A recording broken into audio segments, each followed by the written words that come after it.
Ninakusalimu kwa jina lipitalo majina yote.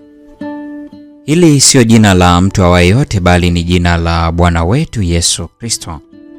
Ninakualika katika mfululizo wa masomo ya mwongozo wa kujifunza Biblia.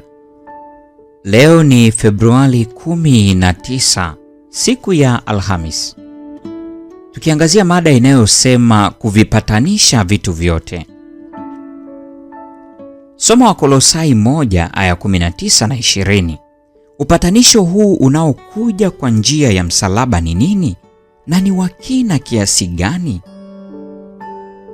Paulo anatumia kirai cha ajabu sana katika Kiyunani ili kuhitimisha maelezo yake juu ya Yesu, akielekeza si moja kwa moja nyuma kwa Baba ambaye alitajwa katika Wakolosai 1:12. Ni utimilifu wake ambao Baba alipendezwa kukaa ndani ya Yesu. Linganisha Wakolosai 2 aya 9. Utimilifu huu ni nini? Yohana anaurejelea kuwa ni utukufu wa Baba. Amejaa neema na kweli. Yohana 1:14. Lakini kutokana na kifungu hiki, utimilifu huo unajumuisha mambo mengi. Unajumuisha umilele wa Mungu na kuwepo kwake pasipo kutegemea kitu chochote, uweza wake wa kuumba na kuumba upya. Muhimu zaidi, unasisitiza hekima yake katika kuishinda dhambi na mauti kwa njia isiyowazika, msalaba. Hivyo akabadilisha kitu hicho cha aibu au fedheha zaidi kuwa ushuhuda wa upendo wake wa milele kwa kila kiumbe. Kwa maana jinsi hii Mungu aliupenda ulimwengu hata akamtoa mwanawe pekee, ili kila mtu amwaminie asipotee, bali awe na uzima wa milele. Yohana sura ile ya 3 aya 16.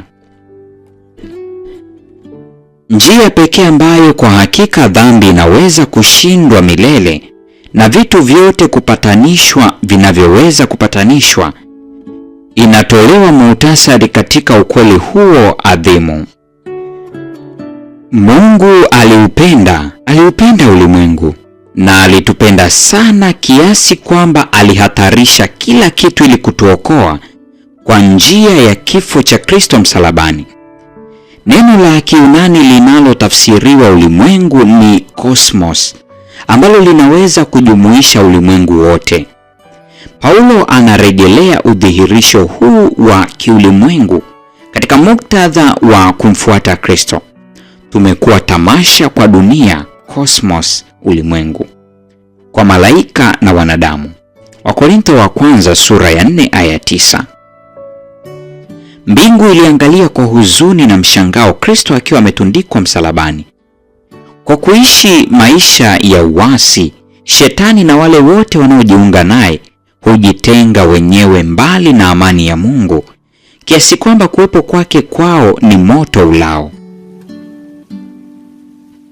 Utukufu wa yeye aliye upendo utawaangamiza. Mwanzoni mwa pambano kuu, malaika hawakulielewa jambo hili. Lakini haitakuwa hivyo wakati pambano kuu litakapomalizika. Hapo mpango wa ukombozi ukiwa umekamilika, tabia ya Mungu itakuwa imedhihirika kwa viumbe vyote. Hapo basi ndipo malaika watafurahia kuutazama msalaba wa Mwokozi. Kristo mwenyewe alitambua matokeo ya kafara iliyofanywa Kalvari. Yote haya aliyatazamia pale akiwa msalabani, ambapo alipaza sauti yake akisema, imekwisha. Ellen G. White, The Desire of Ages, ukurasa wa 374 hadi 380. Huu ndio mwisho wa tafakari ya mada hii siku ya leo, Februari 19, siku ya Alhamis. Mungu atubariki sote na nikutakia wakati mwema.